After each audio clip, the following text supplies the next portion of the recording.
order suspending certain provisions of the open meeting law and the governor's June 16th, 2021 revised order. This meeting of the Berkshire Hills Regional School District School Committee will be conducted both in person and remote. In-person attendance will be limited to Berkshire Hills School Committee members, superintendent, and all district school administrators at the district office at 50 Main Street here in Stockbridge. No in-person attendance of members of the public will be permitted at this time. However, the meeting may be accessed remotely through Zoom.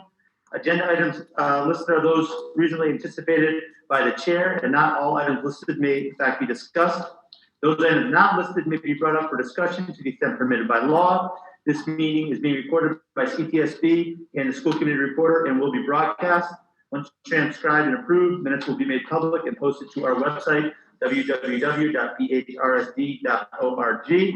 I will start the meeting, as we are remote, I will start the meeting with a call of the roll. Corey Sprague. Here. Diane Singer. Here. Here. William Fields. Here. Molly Thomas.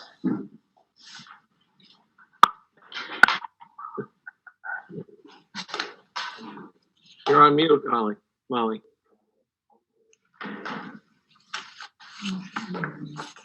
Molly is here. Bonnie Bonbafoni. Here. Sean Stephen.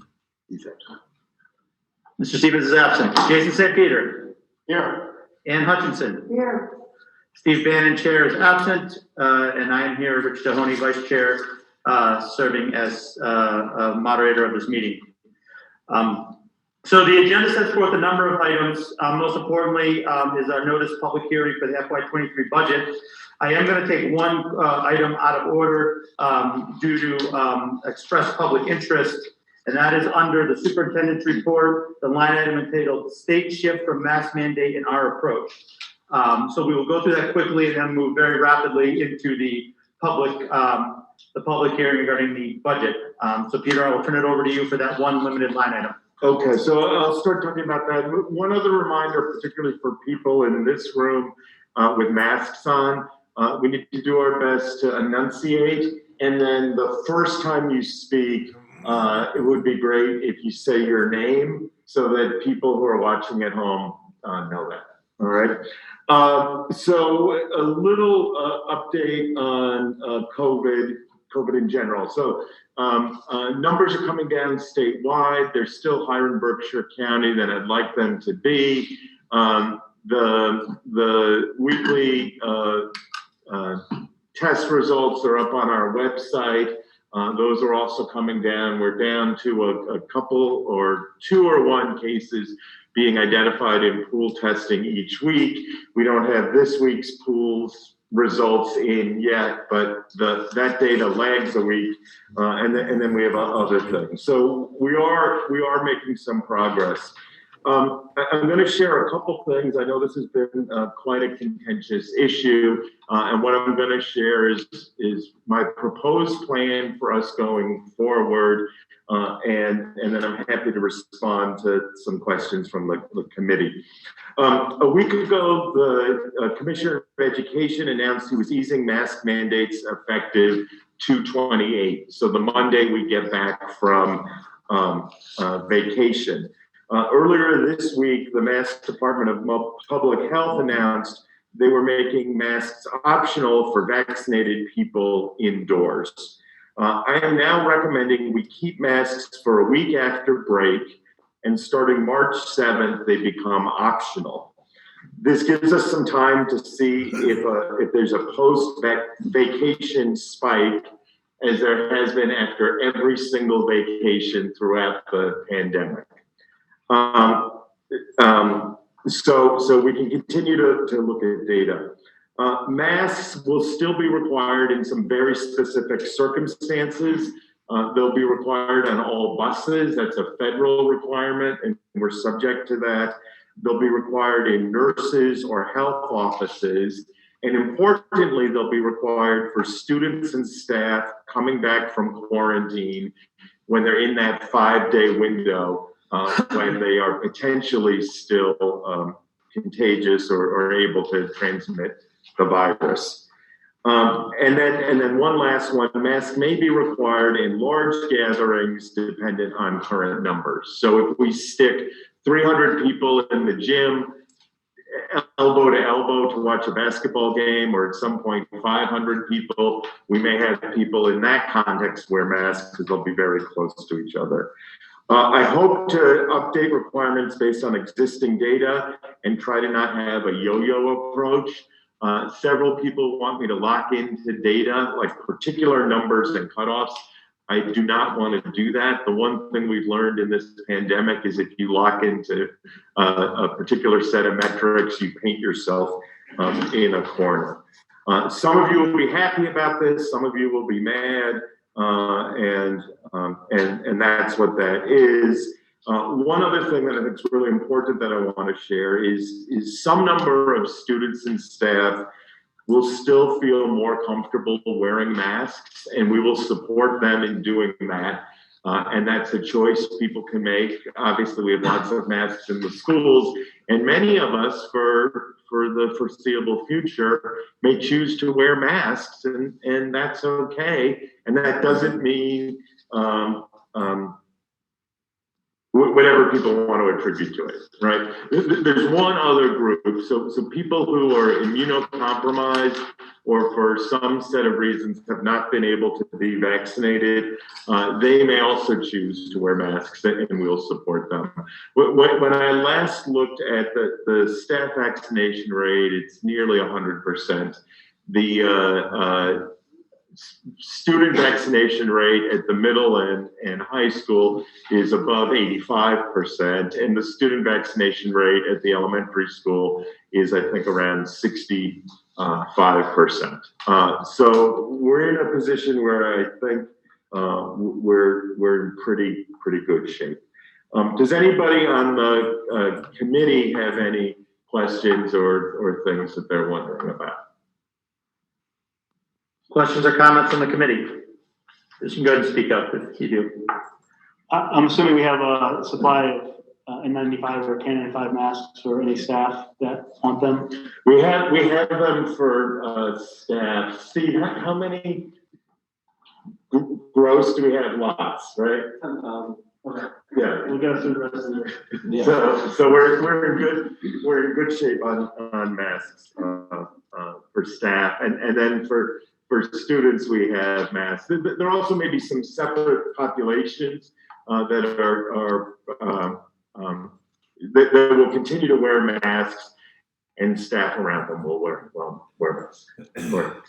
Corey Sprague speaking. On the mask piece, will buses have masks? Because I feel like there's a good chance of masks being worn on the way into school and then disappearing throughout the school day and not having them by the time the kids board the bus in the afternoon. Yeah, no, so we discussed that, and there's a high probability of that, and we'll work with the bus company so there are always masks available on the buses. Okay, and then what are your thoughts on continuing with pool testing? For the moment, I'd like to continue with pool testing and rapid testing. That may change over time. The investment in time in pool testing is quite significant, and we're now only getting 1 or 2 positives in each building. So it may not be worth it. The other thing we may want to do is, previously we've been very open about having everybody participate in pool testing, and we might want to narrow over time the number of people participating in pool testing. There are a lot of, over time, a number of people have contracted COVID, and whether it makes sense for them to test at all is up for debate. So I think over time, what we're doing with pool testing could shift. We're not directly paying for it, so I don't mind continuing it in the short term. We are paying for it in terms of people's time and what else they could be using their time. Steve, can we just go back to bus issue. I was talking about this with Sharon earlier. The intent isn't necessarily to have the school district provide a mask for when the child gets on the bus in the morning and another mask when they get on the bus in the afternoon, but rather that the students come with a mask, and if they have to forget it, we will have. Yeah, that is correct. Just wanted to clarify that because it seems to imply otherwise.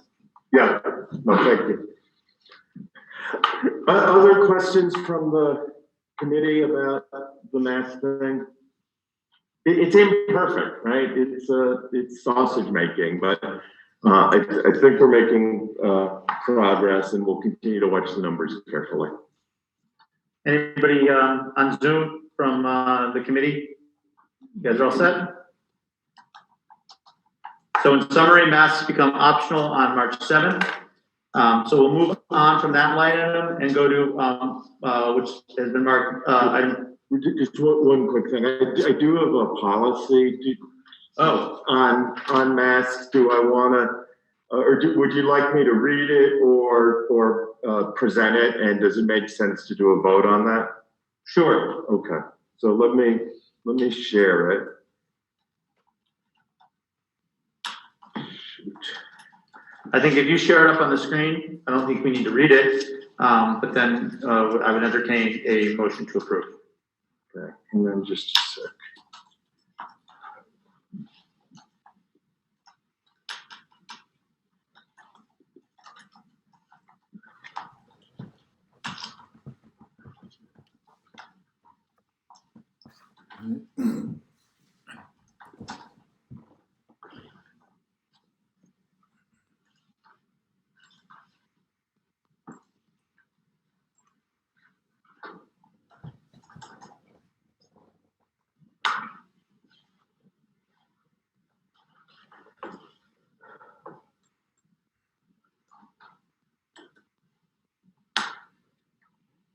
And just so you know, I did not write this policy from scratch. This is the MASC recommended policy.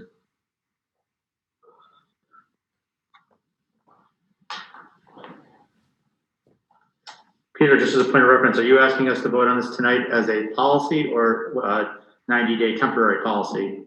I think a 90-day temporary policy. Okay.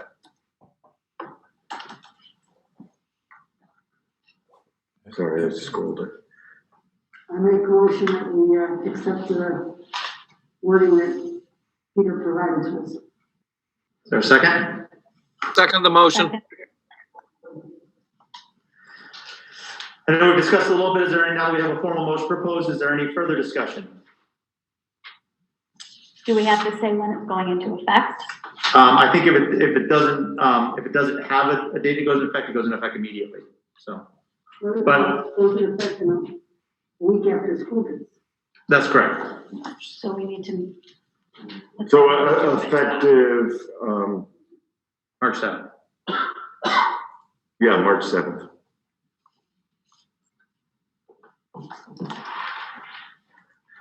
Hearing no further questions or comments, I'll go to a roll call vote. Corey Sprague, Aye. Diane Singer, Yes. William Fields, Yes. Molly Thomas,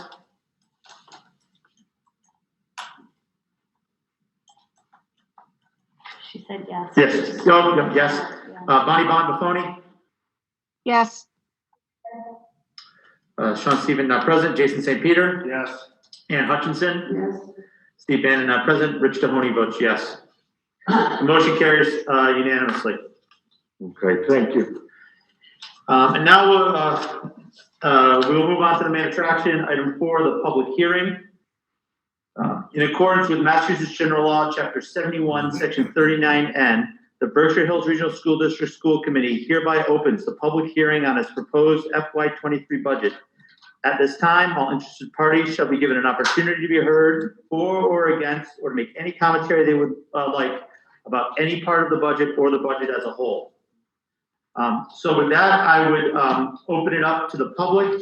I would ask, if possible, if you could use the raise hand function on on the Zoom device, so that we can then make sure you're properly recognized.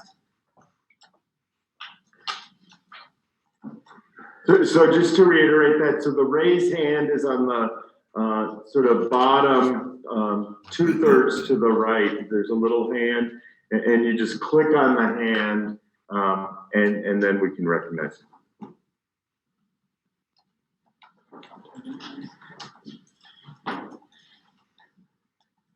You're able to see the hands right there? Were there any hands, I would be able to see Okay. them.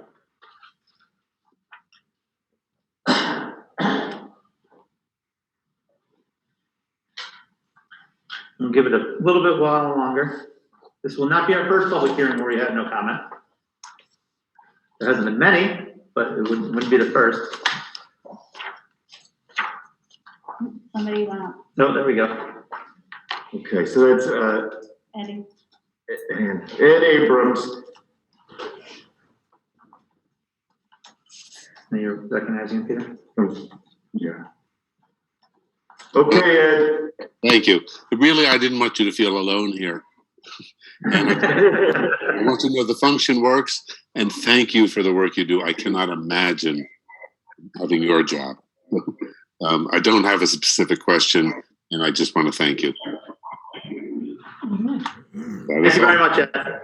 Yeah.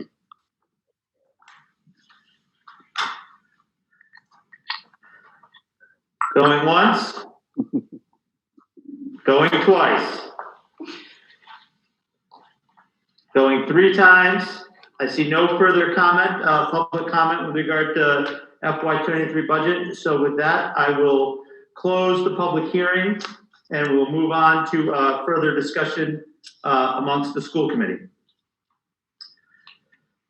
Anybody, I know we've had voluminous or numerous finance committee meetings, 2 separate, one preliminary presentation to the school committee, then one comprehensive presentation just last week from the administration. But if anybody has any further comments or questions, I think we take those first. And if anybody has any motions, we'll take those second. Anybody on the committee have anything they'd like to say?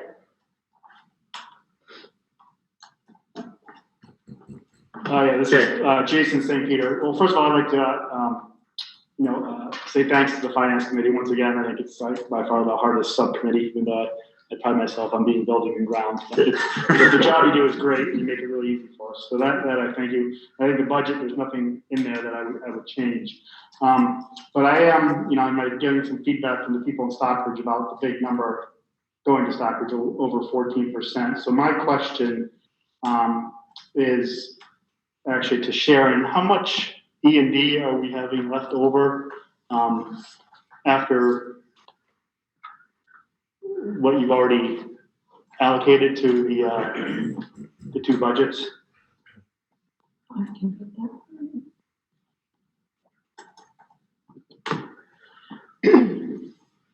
After the allocation to the 2 budgets, first after the return, because we had 600,000 that got returned to the town, and then after the allocation on the budget we proposed last week, there would be $1,058,586 left remaining in E&D going into the next year. And what is the average that we usually run for E&D, would you say, over the last 10 years? That's at the high end, correct? Yeah, I would say I could do an average here right now, but it's close to $1 million. Okay. And I know, to get Stockbridge under 10, it have to be, I know I spoke with this earlier, it had to be like 1.1 million, unattainable, basically, to We'd have to cut the budget by 1.1 million, right. And then the percentage increase would be 9.81% to Stockbridge. Okay. So it would basically do away with almost all of the increase. Right, yeah, no, that's not a realistic move. Okay, thank you. Right. Any other questions or commentary from the committee?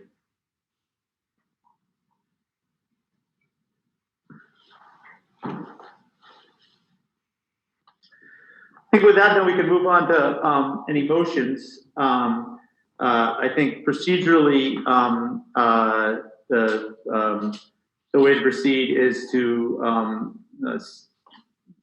well, let me ask this. Does anybody have any objections moving forward with trying to approve a budget tonight? We're under no requirements to do so, but I don't know what more left we have to do. I mean, we can, if there seems to be a sentiment, we move forward with approving the budget tonight. So I think we follow our standard practices. We make a motion in chief on the budget as presented, and then I would open the floor up to amendments. If anybody wanted to make some, we can deal with those. Then obviously go back to a final vote if we get there tonight. But I want no one to feel under pressure to do that. So we're not up against a deadline at this time. So I would entertain Sharon, you go capital budget first or operating budget first? Typically, we would look at, typically, if you sort of take a consensus vote that to accept the budget as presented last time without the specific of the capital, the formal motion. Yes. Just to get a sense of that before we start looking at it, or we could do formal votes on what was presented last week. Well, my sense is if we're either going to approve what's presented, or people will make individual motions to amend either the capital or the operating. And then we would change the motion. At the final vote? Mm-hmm. Okay. So however you would prefer to do it. Well, why don't we make the final motion, and then if people want to go back and make amendments, they can, right? No, why don't like this? I would entertain a motion for regarding approval of the operating budget. I believe we have a form. Yeah. What's the latest that we can vote on the budget? At the next meeting? I mean, I think, Bill, we were holding the 3rd if we needed it. But if there's no reason to delay voting on it, okay, then I just, it allows us to move things forward. It allows us to move things forward with the 3 towns that are all putting together warrants. It's slightly, I echo Rich's comment about not pressuring people, but it's slightly advantageous, all things being equal, not to delay it if there's not a reason to delay it. that's why I say we go forward with the process. If a reason to delay comes up, Right. we'll entertain that. But I don't see it. So why don't we have somebody? Why don't we do the formal motion on the operating budget as it was presented last as it was presented last week? Yes. Okay. So again, this is Jason St. Peter, and I move to approve a fiscal year 23 gross operating budget of $31,630,977, which results in a net operating budget of $29,605,977 after use of school choice and tuition funds, with the total net assessment to the member towns $25,347,549. Or second. Second. We have a motion on the floor.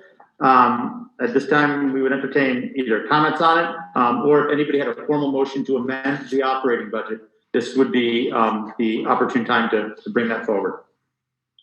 I'd like to ask just one question. I notice in the line items, all the administrators have received 4%. And my question is, what are the teachers' contracts for this current year? What percent is the staff and the other people getting?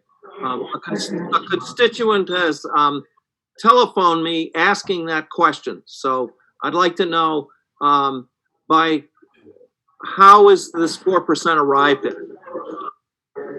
So historically, Bill, administrators have often received a 3% raise. Last year, in the context of COVID and the extraordinary number of hours people worked, I supported a 4% raise.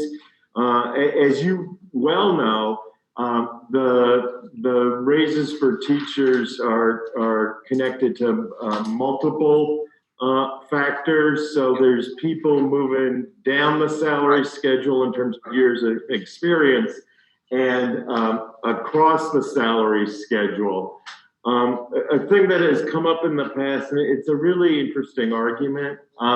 It's very hard to recruit administrators because if you take the number of days they work and you throw in all the extra hours that they work, often their hourly rate is significantly less than that of the teachers and the people they supervise. The increases for this coming year haven't been determined yet, and that's something that I will work on between now and the end of the year as we set those contracts. But and I'll have Sharon detail this if she has it in front of her. The teacher increases range. Do you have that in front of you? Pull it up, but it varies depending on where you are. Right, so it varies depending on where you are on the schedule. There were some people as low as 2.5, 3, and there were some people who were moving down and over who were significantly higher. And the increases this year were higher because we did the whole schedule. Right. So, Bill, this may be I mean, we can do an analysis. I can't do it right now, but we could. A typical thing would be to look at teachers at the beginning, the middle, and sort of the tail end of their career, and see what the percentage increases were at somebody with 1, 5, 15, 20 years of experience. In this particular year, when we created a new schedule,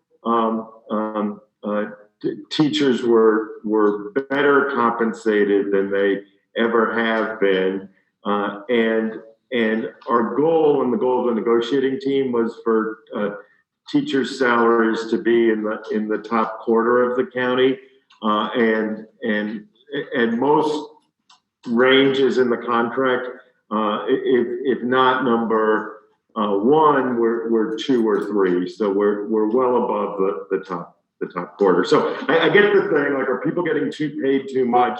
I In fairness to Bill just asked for information on behalf of constituents. Yeah. I don't think he was making a policy statement. of any kind. Which is right. Right. Okay, Yes. good, thanks. Any other questions or motions with regard to the operating budget? I'd like to make a motion, just first a statement. Again, circling back to Stockbridge, because I mean, this is the biggest increase in my 10 years that any town's had to have, over 14%.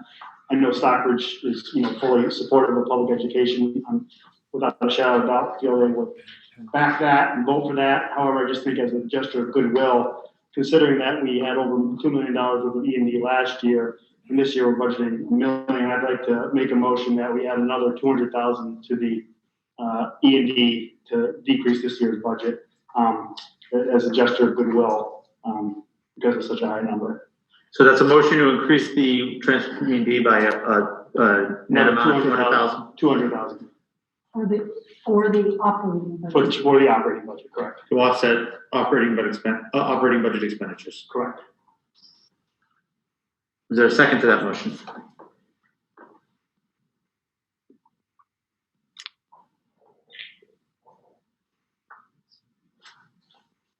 I guess I'll second it so we can talk about it. Okay.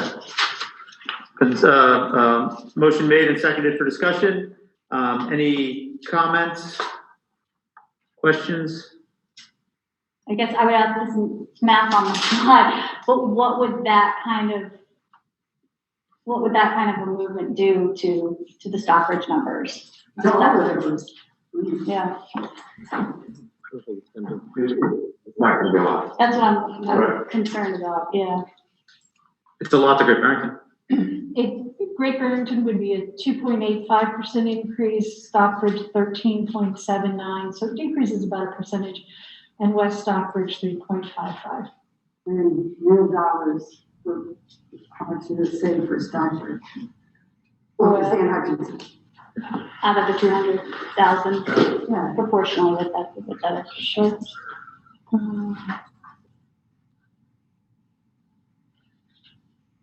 About $21,000. It would just be a gesture, wouldn't really say. Well, we have a lot fewer people though spread around in Great Barrington. I mean, the biggest that anyone has ever done is West Stock, which is 13%. I think getting into that 13%, I think, is, I mean, every year we wring our hands about Great Barrington's budget and getting them under a certain number. So this is the one year where Stockbridge is a little high. I think it's not unfair to try to get them, reduce them a little. The percent goes particularly because Great Barrington pays more every year, because we're already paying 73% or something. If we go a percent on our 73%, it's a lot more money that the Great Barrington pays every year. Does that make sense? We're still going to pay significantly more, again, because of the percentages. Yeah, bigger percentage in bigger town. Yeah, I agree. Code. It does save $140,000 for Great Barrington.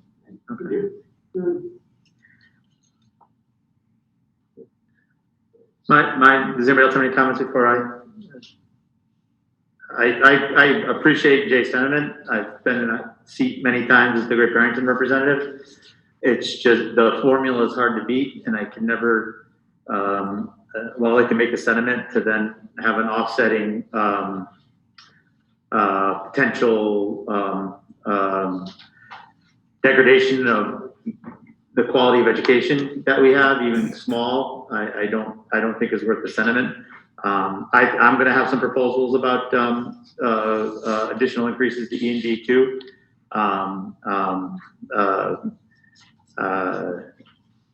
But I don't, at that number, I don't think I could support it, because I don't see the benefit is too much. And we hit these anomalies all the time. There was conversation a long time ago figuring out some ways to like average increases over a 3 or 5 year period, Right. and we could never.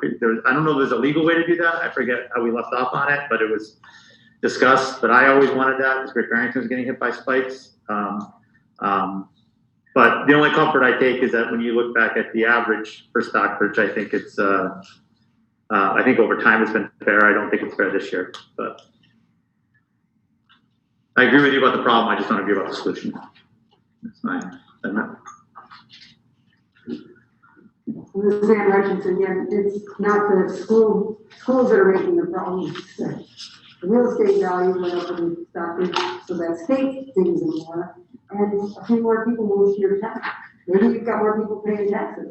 I'm not sure that always matches, but it may have something to do with it. Definitely has to do with an increasing student population.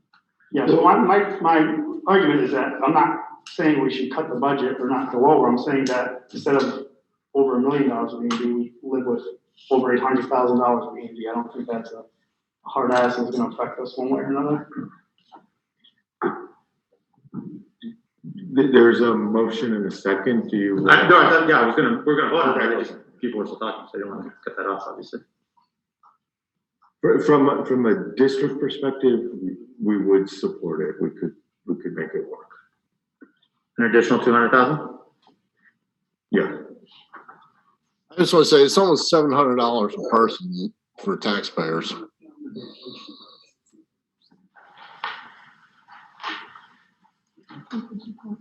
$700 a person for the individuals paying taxes in Stockbridge.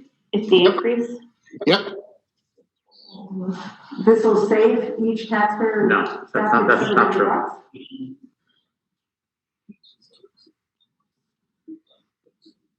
All right, well, we have a motion made and seconded, and a recommendation, a positive recommendation from the administration. So voting on the motion to amend, Corey Sprague. Aye. Diane Singer. Yes. William Fields, Yes. Molly Thomas. She voted yes. Bonnie Bonbafoni, Yes.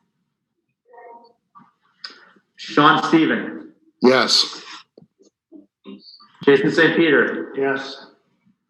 Ann Hutchinson, Yes, Steve Bannon is absent, Rich Mahoney votes yes. Well. Any other motions from the floor? Seeing none, I do have a couple I'd like to propose. The first is motion to amend line item 461 entitled Supplies and Uniforms by increasing the appropriation to $16,000 from $8,000, with the increase being offset by a $8,000 additional transfer from excess and deficiency. Second. Before I open up the comment, I can give my brief explanation of that. I think it says, so uniform and supplies for the athletic department. That line item currently in the budget is $8,000. It's been $8,000 for nearly a decade. It's never increased. The cost of uniforms certainly has increased over that time, and it's increased over the last year. Maybe not a full decade, but for a significant amount of time. And for those of us who, our athletic director has done yeoman's work of coordinating and making sure everyone has proper uniforms. There were supply chain issues this year. But I'm probably a group of parents that I've talked to who thinks there might be time for just a 1-year refresh, get everybody boosted up, make sure we're properly sized and properly gendered for all sports with adequate surplus. And also in light of kind of our revamped travel schedule and a lot of the sports going and having longer seasons, that maybe be an opportunity to increase what we provide rather than just base uniforms, maybe outerwear for some of the outside teams, so that that's not that service isn't so heavily relied on booster clubs. It's a modest increase in the course of the whole budget. I don't anticipate that it would need to be double going forward. As I say, maybe this year would be a refresh, setting up the athletic department, for maybe an increase next year, but not nearly as dramatic. So below 16,000. That was my sentiment on it. I think it would, for the bang for the buck, I think it would definitely enhance the student experience, and particularly given the very high rate of kids we have participating in athletics.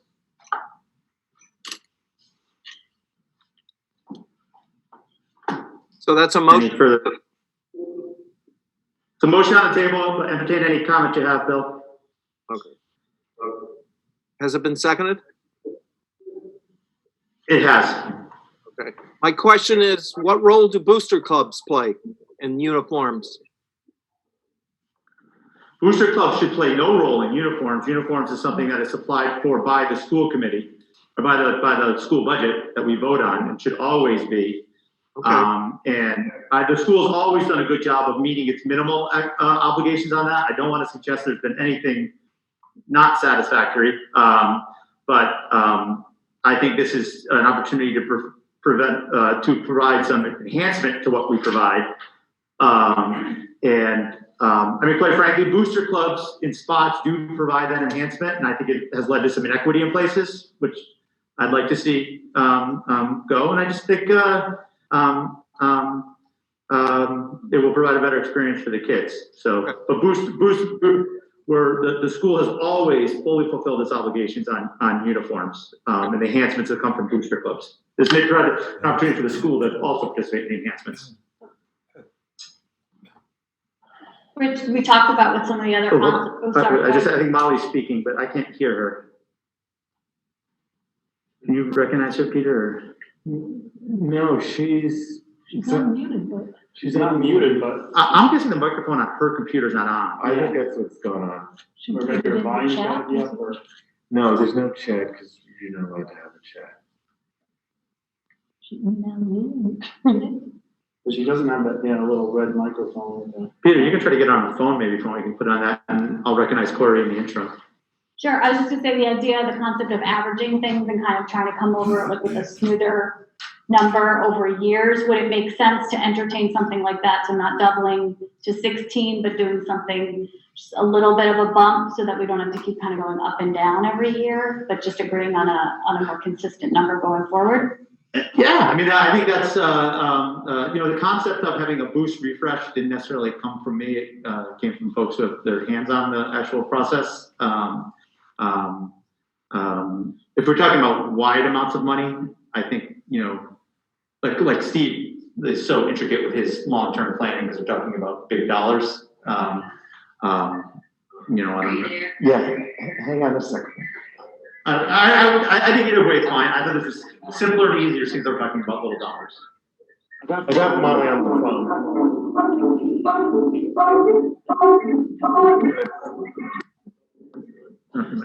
No, it's, Represent Monument, boys and girls combined. okay. Teams, Christie, How many teams? Sports teams we have total.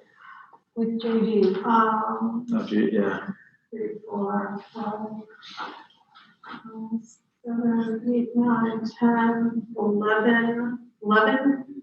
No, tennis is not here. 12, 13. I'm guessing like 18. 14, yeah. 18. And do we provide uniforms for the co-op teams that are not housed at Monument, or no? So like lacrosse, no, crew, no, But for the ones we have, we do. football? Yeah. A while ago, I'm gonna drop Molly. Chris, Somebody's unmuted. Or I'm Okay, sorry. A while ago, Christie, if I could ask a question? Sure. A while ago, we had talked, many years ago, we had talked about that budget, not you, but we as the district, The royal we. the royal we, putting in an amount in the budget and then having a cycle, a replacement cycle. So is that something that's still being done? Is it? So I asked Carl to give me what has been purchased, and he went back to 2017-18. So for this year, it was football and wrestling custom uniforms. Boys and girls cross country was last year with baseball and wrestling singlets. And then there were several replacement uniforms for boys and girls basketball that were delayed due to supply chain issues. In 2021, boys and girls soccer and volleyball. Although I think there were some sizing issues with the girls varsity soccer uniforms, according to Carl. Basketball goes back to 2019.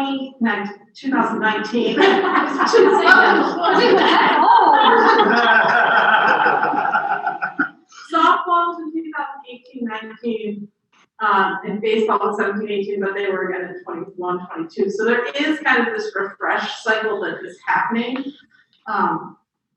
So it is a cycle. That was my basic Yeah. question. Okay.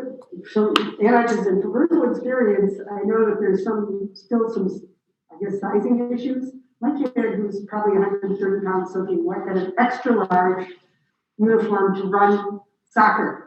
I took the uniform home and took 3 inches out of both sides of it. Because that's the uniform, and I asked the coach for a smaller uniform. It wasn't. There definitely, I talked to Carl about this, and there are definitely some sizing issues in some instances. There's sometimes some issues getting uniforms back. We work really hard to track it. We try to collect different seniors. I think in 2020 in particular, we had an issue getting uniforms back because the year was so crazy with graduation. There was a lot of things we didn't get back, so we probably lost some of our supply that year, specifically for spring sports, but maybe even across the board, things that we were tracking that we just didn't get. So, There's another thing that came up. So Molly texted me because the phone thing's bad. Yes. And her question is, if baseball hats are part of the uniform, should the schools pay for that, or the booster club? And her recollection of when her son was playing was the booster club paid for hats. There obviously swimming's one where swimmers buy their own suits because it's sanitary, right? To have your own suit, and then skiers, I think, By everything. buy everything, right? So I don't know what's going on with baseball hats and what's part or not part of the uniform, but we could look at that again. And that was part of my thing, is to give the financial wiggle room, so, if you decide something it's not mandatory that the school pays for it, but maybe the school wants to pay for it, we have a little extra room. Same with the, calculating exactly how many sizes you're gonna need in each thing for the next 3 or 4 year cycle. Just buy a few extras, so we don't have girls fighting over shorts, because it happens in soccer and basketball every year. This is to give, a wiggle room so that there's enough sizes for everybody. If you haven't seen a kid in a missized uniform, you haven't been to a sporting event. Not just us, every place, and it just seems like something that maybe can be avoided. That was the main sentiment for the motion. Do you want to take a vote on that? Yeah, ready to take a vote? Roll call, Corey Spray. Yes. Diane Singer. Yes. William Fields. Yes. Molly Thomas. Yes. Ooh. Bonnie Von Buffoni. Yes.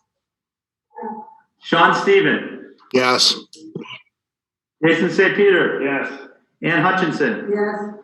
Steve Bannon is not present. Rich Mahoney votes yes. I have another motion. And I'm the one who really wants to get out of here tonight, guys, so I must really care about this. Motion to amend line 456 by changing the account description to equipment co-curricular / athletic from simply equipment athletic, and increasing the appropriation to $14,000 from a current appropriation of $7,000. The $7,000 increase to be funded from an additional transfer from excess and deficiency. Is there a second? Second. Once again, because it's my motion, I'll start, even though it's probably not appropriate for the chair to be doing that. Motion is twofold. One is, we've done a lot to reform how our co-curriculars and athletics are consistently managed, and Carl does a great job of doing that. I feel like the line item didn't quite keep up with the change, and I want to provide some flexibility so that equipment isn't purchased just for baseball and tennis, but also for give leeway to him to use it for all the other co-curriculars, for club teams, and other things. And I have no specific, I really don't have a specific item that I think. I just want to provide, I think, as we talk about a lot here, and I talk about more than I probably should about co-curriculars, I think are an important part of the educational experience. And I want to provide as much opportunity as we can. I think this is, once again, $7,000 in the aggregate is a pretty small amount.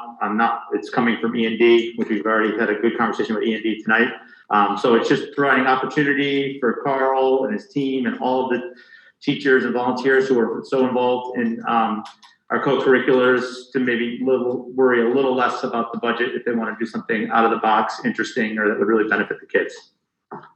So twofold. One is just, as I say, to expand the ability of use of the expenditure and to increase it. Any questions, comments? Are there specific? No. Bill?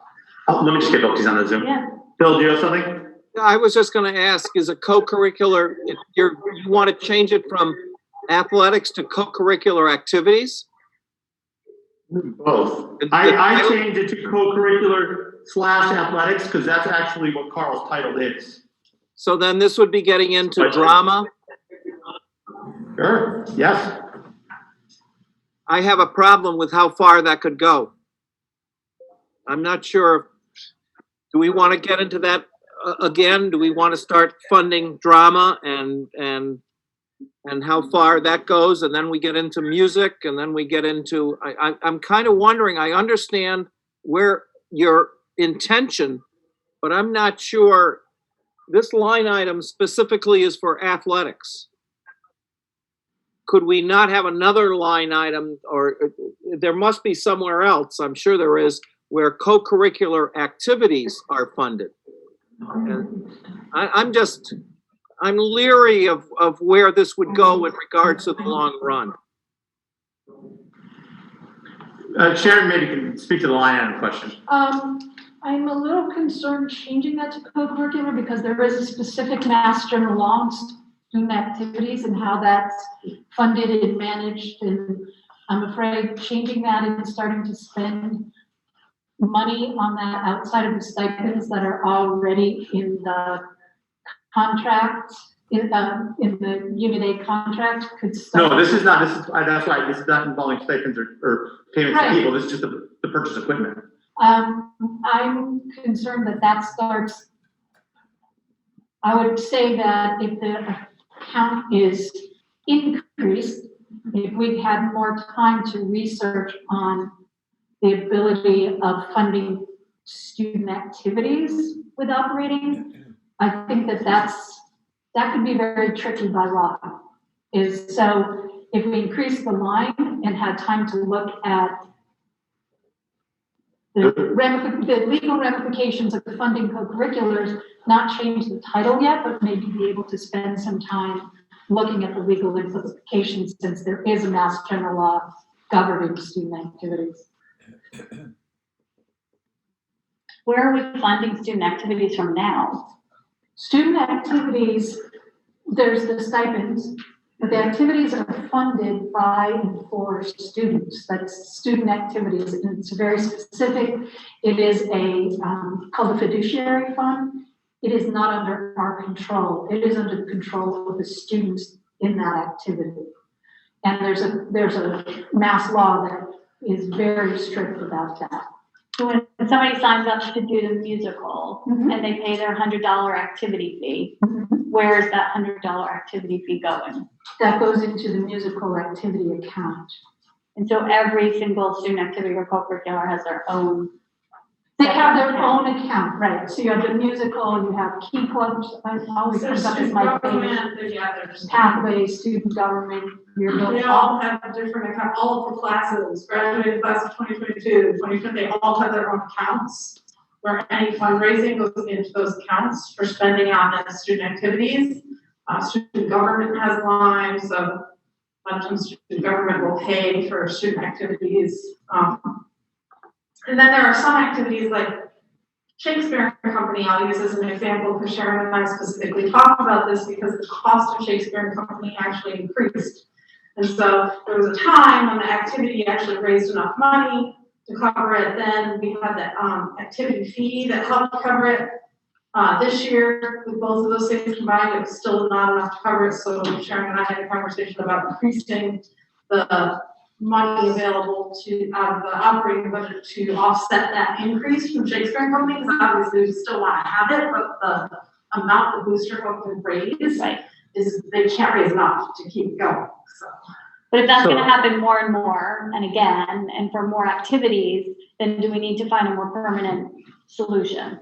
That's what this is. Correct. So And maybe A that's taxpayer-funded solution, funding something that is, I believe, a core part of the product we're delivering, and not on the backs of parents and kids. I think that Sharon's point though is like being very specific about what something is targeted towards. So like when Shakespeare and Company increased, we know that funding in the line item is going for that contract. yes, so I guess my question would be that too, Sharon, is there another way that we can get to this intent? Well, that's my request is if the school committee wanted to increase the line item, not yet change the name until we could research a little bit more how to do it more specifically using that example of Shakespeare. I'm not saying not to increase it or not to consider that, but just to give us a little bit more time to do a little more research before we change the title and know exactly what we're intending to do. So we could potentially be voting to increase the activity, that activity line item. Well, Right now, it's increased athletics. equipment or Excuse me, activities. equipment, so we'd be voting to increase that with a placeholder to talk about what And kind of latitude we have to change the name of that. Right, and then and Sharon figures out a procedure to do that. And we do a transfer. And then we do a transfer. Yeah. I think that's, So, I think that's fair, Sharon. I'd like to amend my motion, just simply to be you increase, line item 456, to, a total appropriation of $14,000, up from 7,000 to be funded by a transfer from E and D. Good. So I need a second to that motion. Well, the person who seconded the Seconded other has- one should second it. Well, no, I withdraw my motion. I withdraw my second. I now make a motion to amend line 456, by increasing the appropriation to 14,000 from 7,000, the increase to be offset by additional transfer from excess and deficiency. Second. So, Any further discussion? Okay.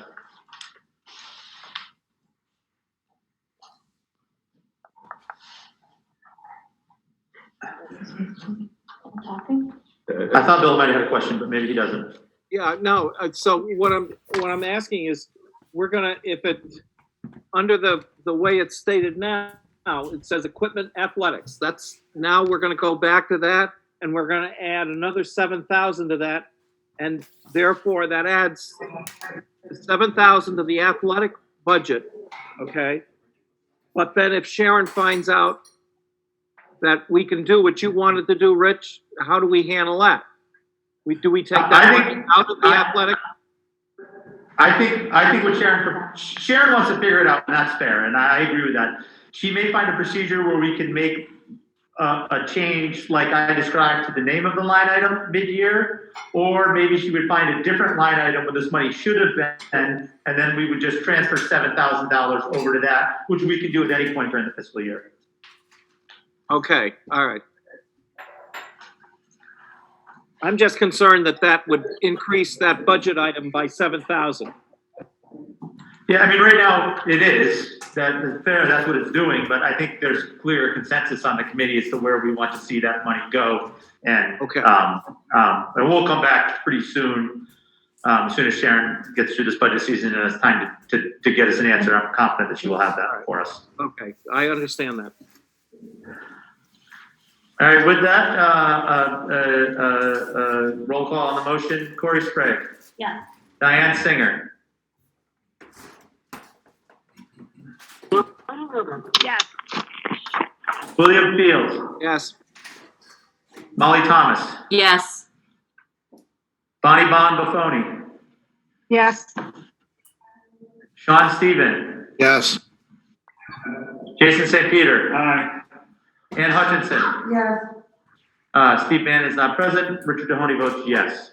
The motion passes. That's great. I have one more. And this is a motion to add the following line item: salary / community engagement specialist with a total appropriation of $50,000.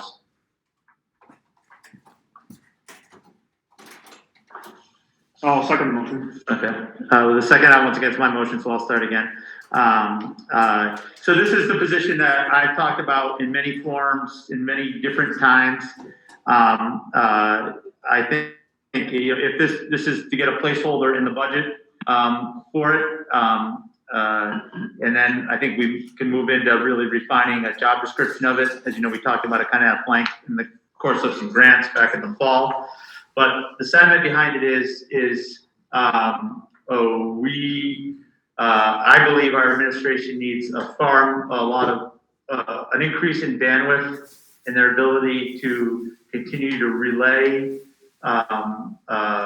information and have a real authentic two-way conversation with our school community internally and with our community as a whole and our community partners. So much time is invested by our administration in doing that. I feel, and the message that they have is so powerful. I think any little bit we can do to help amplify it. And it's also an opportunity to kind of free them up from things that can be very time consuming, like being at community meetings, updating websites, editing and publicizing letters to parents, things like that. And I feel like every major issue we've had, we've heard it from our DAI consultants. We heard it in the context of the curriculum change.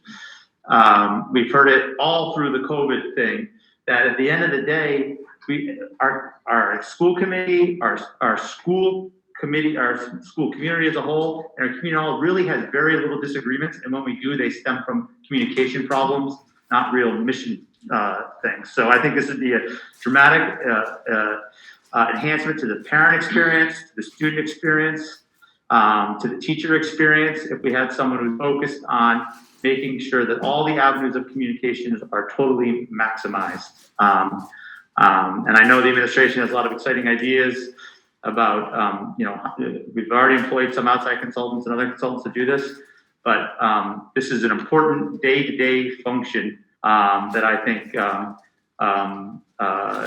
can be supplied by a full-time personnel at a relatively fair salary.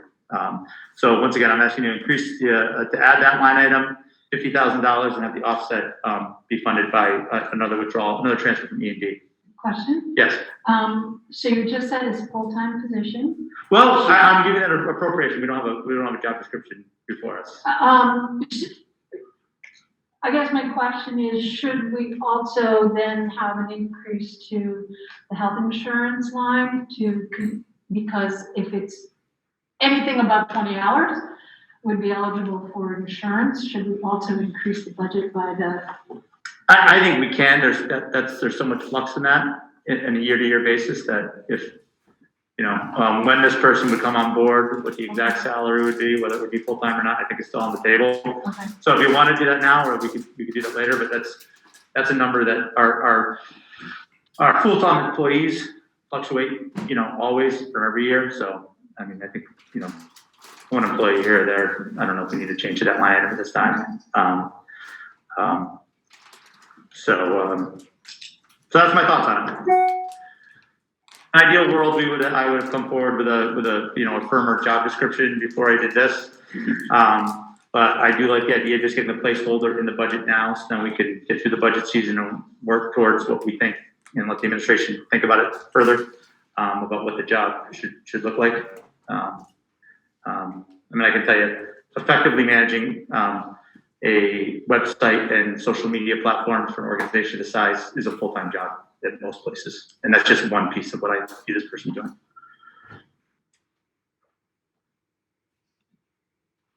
Did you get a second? Yeah, I got a second. Okay. Yeah, I would love to hear what the administration in the room thinks of this idea.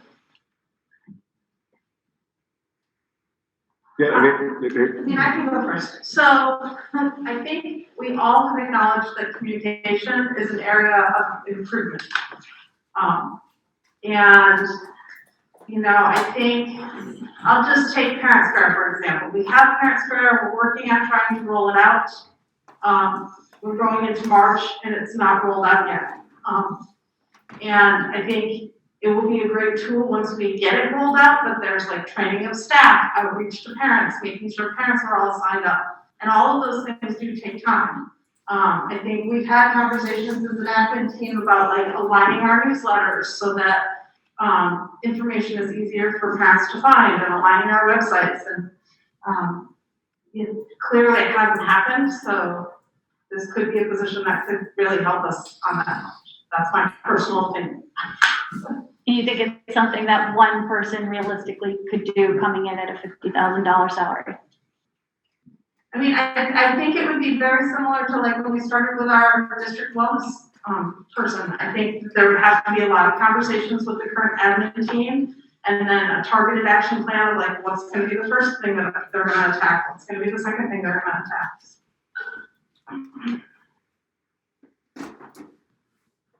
I think probably Christy speaks for everybody, or maybe everybody except Sharon. She's what I heard to say better than me, so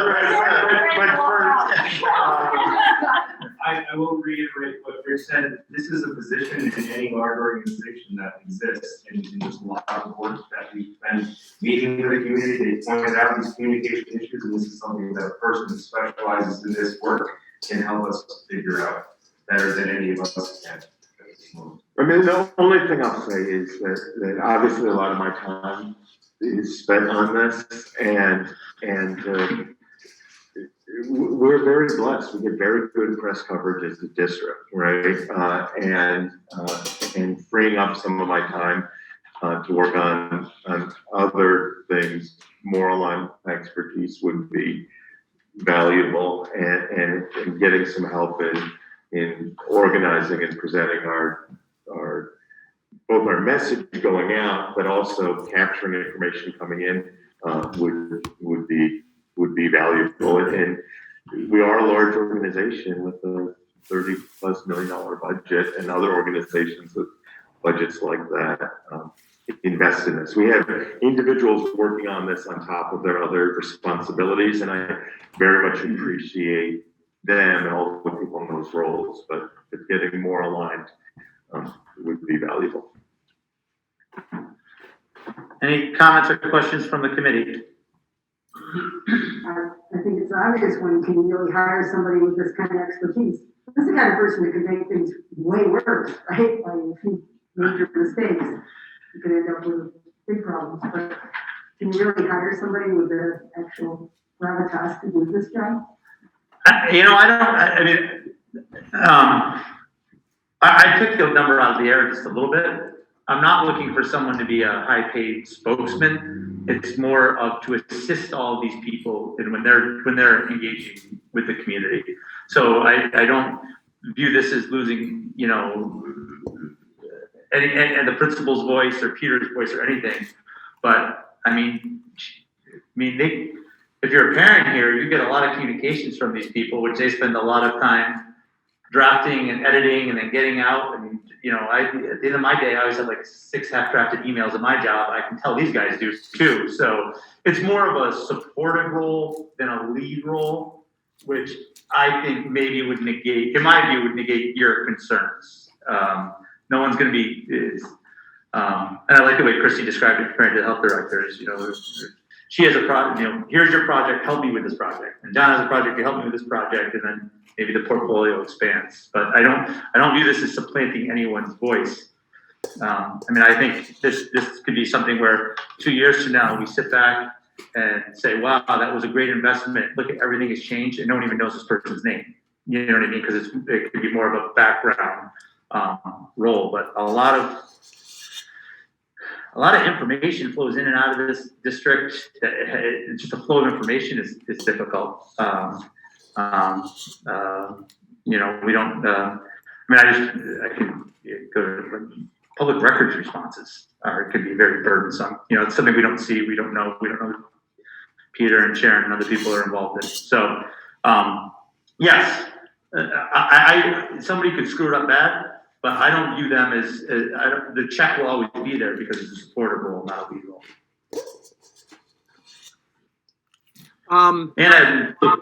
I'd like just to say a couple of things. One of the first things is I should tell the committee that we're looking at a school project, and we're going to have to hire a consultant. And I don't know where the money comes for that then. It's going to come pretty soon because we're going to get a decision one way or the other. And we as a committee have decided that one way or the other, we're going to hire somebody to help out the administration.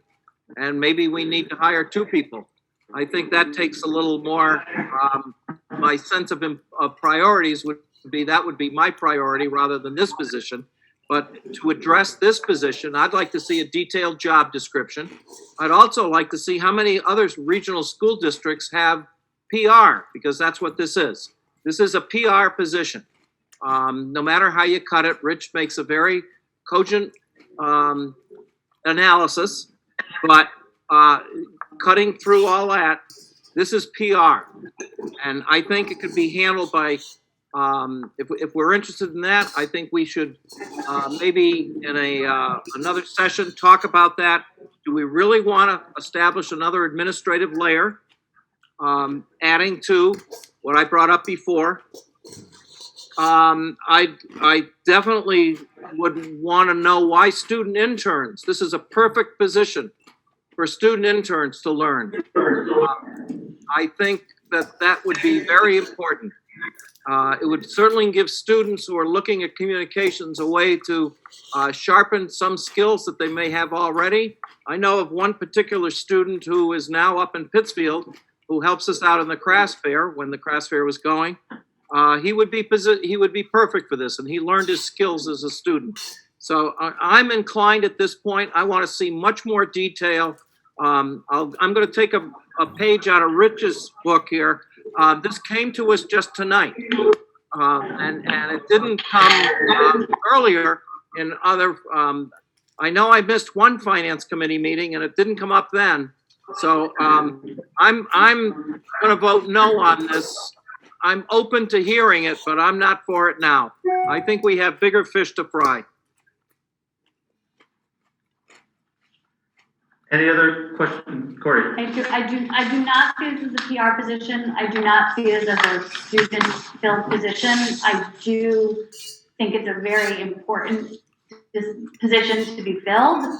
And because of that, I do agree with Bill's comments that I think we need more discussion and this to be further fleshed out before we can vote on something.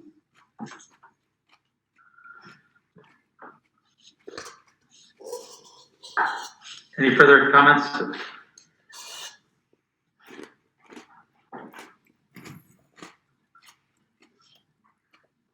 I guess that brings up the question, what happens when we go forward with building, et cetera, we do need to hire people? You must have some way to. I think they're separate things, so potentially some of the work may overlap. So in the next month or so, we expect to hear from the MSBA, right?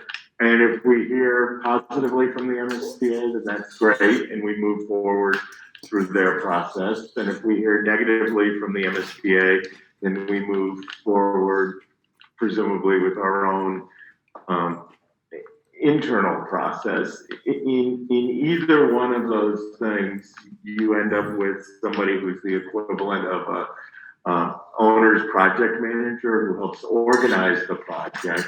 They're not a communications person, and there's lots in our day-to-day work that we could use help around communicating both ways, hearing and sharing.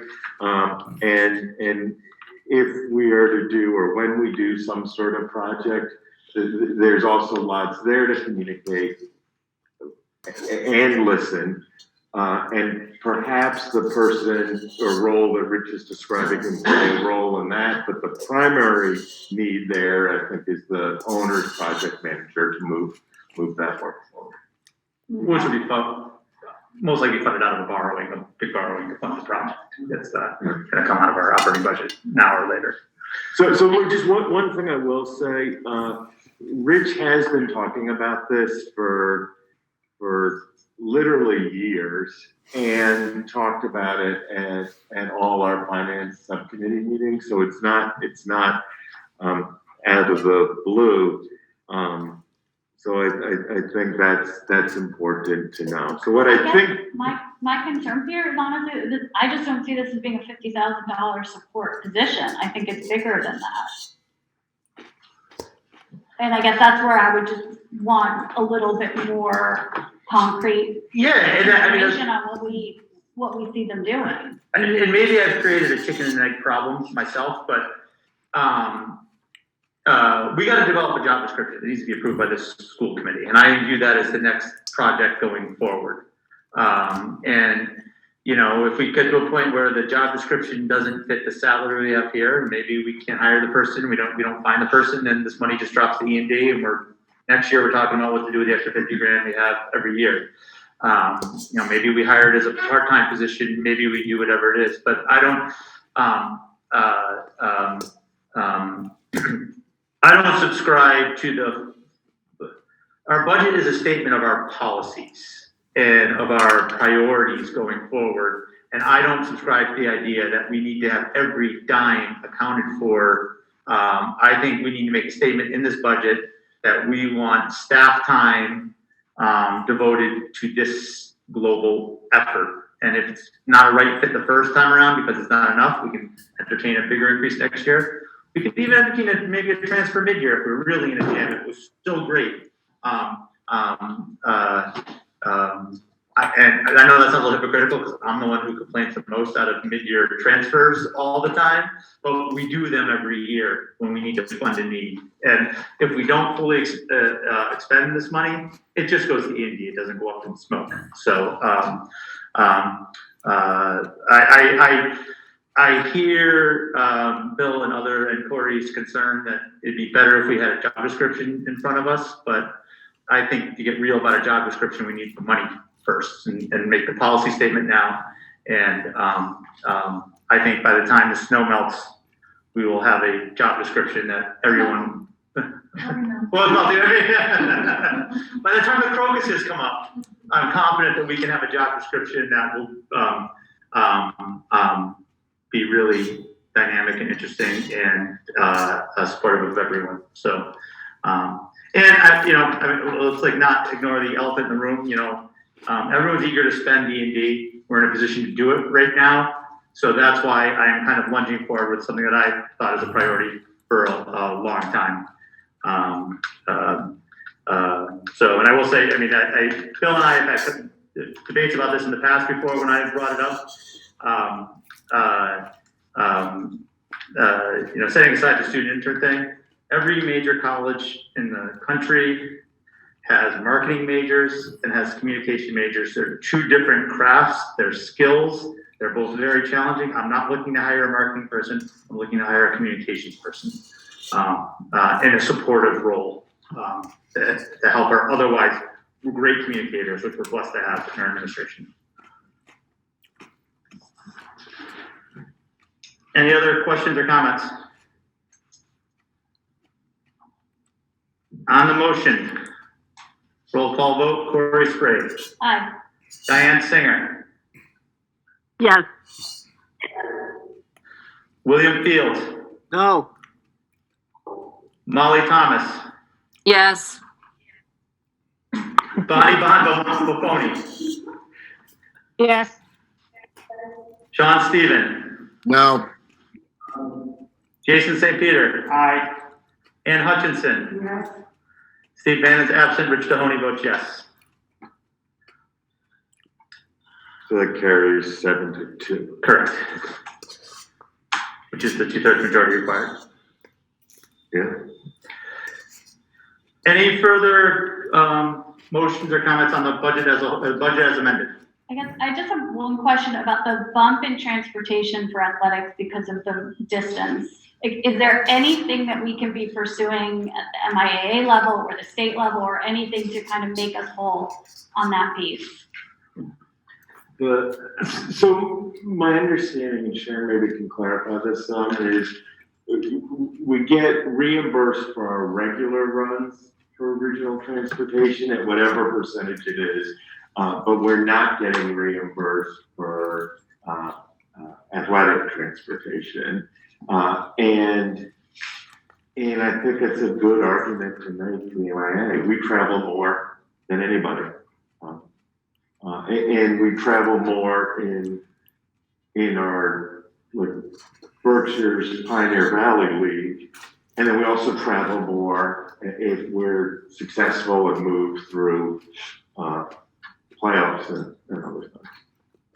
Right? And some things like the swim meet that Zoe's going to at States is Boston University. Like, we're really traveling, and that's really different than if you live in Cambridge or the Cape. I don't know if that factors into the budget, but I would like to, I don't know if there's some way that we can pursue that piece. I agree. I think we'd be foolhardy not to appropriate the amount in there now, though, because it's what we're going to need. Agreed. I'm not disputing the amount by any means. So I think, Corey, a couple things. We could reach out to the MIAA, and we could also reach out to the regional schools group and see if that helps.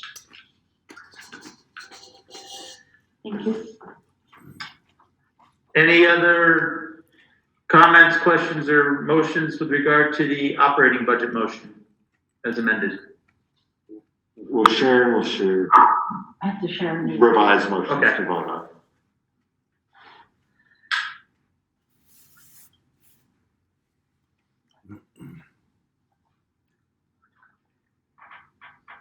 As Sharon's doing that, I'll just point out that while we did make a lot of amendments today, by my recollection, all of them were funded by offsets to E&D. So we're not increasing the assessment numbers that were presented at last week's budget presentation. We actually We decreased. decreased it because of the 200,000. Oh, right, we decreased it, yes. That's why she's doing that. Yes. Let me, I would like to just, go over all the changes, just to make sure. I think that's fair. So we began, with our proposed budget last week of, gross operating, 31,630,977. We added 15,000, 8,000 for the athletics uniform line, 7,000 for the equipment athletics, with further discussion on that. And we added $50,000 for a communications specialist, and again, further discussion. All three of those to be funded by E&D. For the operating budget, we started from last week, $352,000 recommended. We added another 200,000 based on the first motion. We added another 15,000 for the 8,000 plus the 7,000.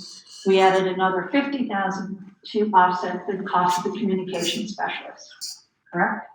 The only question I have is on the athletics, the uniforms, because you said we added 15. I thought we were bumping. No, we added 8 8, and 7. 7, so 15. Perfect, thank you. Yeah. That sounds correct. That sounds accurate to me, Sharon, well Okay. done. See if you can make out mine. So what's gonna happen is Jason's gonna read. I'm gonna amend his initial motion Right. to include all the, so amend. Motion. To approve. If you can do it. Here's the new number here. Yeah. This is the new number here. That's the new number there. This is Jason St. Peter, and I'm going to amend my motion to approve a fiscal year 23 gross operating budget of $31,695,977, which results in a net operating budget of $29,670,977 after use of school choice and tuition funds, with the total net assessment to the member towns $25,147,459. Who was the original second? Still has a second. We need another second. No, I know, but it has to be the original person, I think. I think it was Corey. Second. Okay. Amended motion is made and seconded. Any further commentary? Seeing none, we'll move to a roll call vote. Corey Sprague. Aye. Diane Singer. Yes. William Fields. Yes. Molly Thomas. Yes. Bonnie Buffoni. Yes. John Steven. Yes. Jason St. Peter. Aye. Ann Hutchinson. Yes. Steve Bannon is not present, and Rich Mahoney votes yes. The FY23 operating budget carries. Would entertain a moment on a motion on the capital budget. This is the original one. From last week. Yeah. It's Jason St. Peter. I move to approve the fiscal year 23 capital budget of $1,896,125, with a total net assessment to the member towns of $659,191. Do we have a second? A second. Any questions, comments, or motions on the capital budget?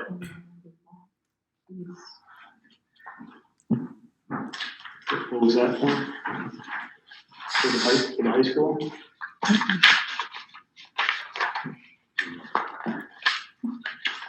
Sharon, is the motion acceptable form to you as made?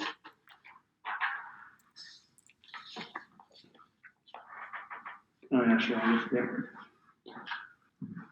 So Sharon, we have a motion made and seconded. Do you have any issues with the form of the motion? That was the original motion based on last week's budget. Yes.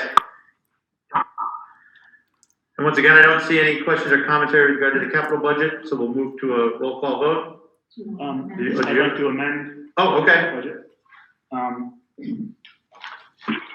So there's, do you want to speak to this, or there's, some added, expenditures that, have come up, regarding this part of the budget, for automotive, front end alignment of a machine for $25,000, a tire changer for $10,000, for the elementary school upgrade to the AHSRAE standards for the EMS com, which is $70,000. Steve, you're gonna have to talk to that. People have questions. The middle school, complete to convert MSBA CNET protocols for $40,000, and then replace one plow truck in the maintenance department for $50,000 for a total of $195,000. $195,000. And how would you like that funded? What would you recommend? Offset by you? Offset by A&D. Is there a second? Second. Second by Molly. Any questions or comments on the motion to amend? Do we want Steve just to briefly summarize that, or, I mean, it's kind of self-explanatory to me, but.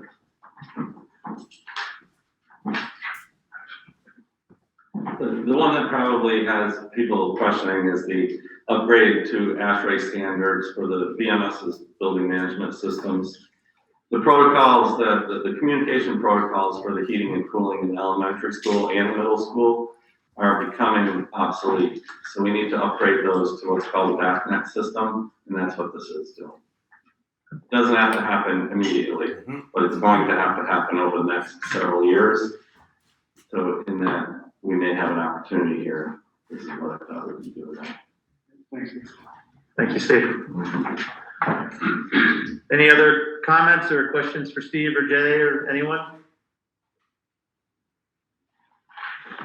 Okay, roll call vote. This is just on the amendment, the proposed amendment. Corey Sprague, Yes. Diane Singer, Yes. William Fields, Yes. Molly Thomas, Uh-oh, Molly went away again. wait, here's Yes. Yes. Molly votes yes. Bonnie Von Buffoni, Yes. Sean Steven, Yes. Jason St. Peter, Aye. Ann Hutchinson, Yes, Steve's not here, and I vote yes. So the amendment carries. Now I guess we need to be presented with the amended motion for the gross capital budget.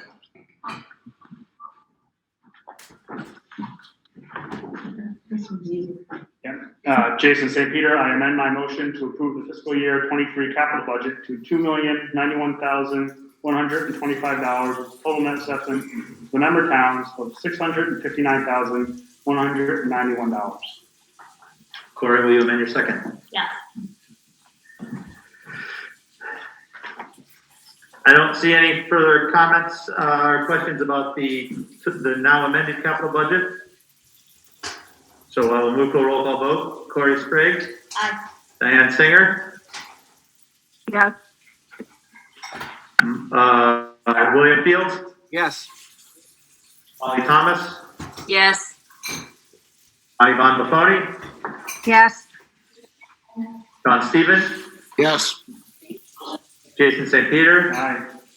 Ann Hutchinson, yes, Steve Bannon, not here, I'm sorry. Richard Mahoney, yes. So the capital budget as amended passes for FY23. I'm correct, Sharon, that we need no further action with regard to the budget items? Okay, so with that, we have completed not only the public hearing, but also the budget process for FY23. Once again, way ahead of schedule, but with a lot of good analysis and debate. Given the heavy import of the work we've already done tonight and the absence of a a skilled articulate chair. I am going to be adjourning the meeting now, and all further matters will be postponed. The only thing, we're gonna go into executive session. Oh, yes. I'm adjourning the meeting in chief, as noted by our agenda. We will be going into executive session, not to return. And I actually can't make the motion, so I will ask Corey if you could just read from the agenda that motion to go into executive session. So I move the Berkshire Hills Regional School District School Committee to enter into executive session pursuant to MGLC 30A, Section 21A, number 2, number 3, to discuss strategy with respect to negotiations, collective bargaining. Holding this discussion in open session may have a detrimental effect on negotiations. The school committee will not reconvene following executive session. Do I have a second to that motion? Second? I think Ann beat you still. So Ann on the second. Roll call vote. Corey Sprague. Aye. Diane Singer. Yes. William Field. Yes. Molly Thomas. Yes. Audie Bonbafoni. Yes. Sean Steven. Yes. Jason St. Peter. Aye. Ann Hutchinson. Yes. And Rich Mahoney votes yes. Meeting in chief is adjourned. We'll move into executive session. I have to switch to Google, right? You got to switch to Google. Yep. Have a good night, everybody. Thank you, everybody.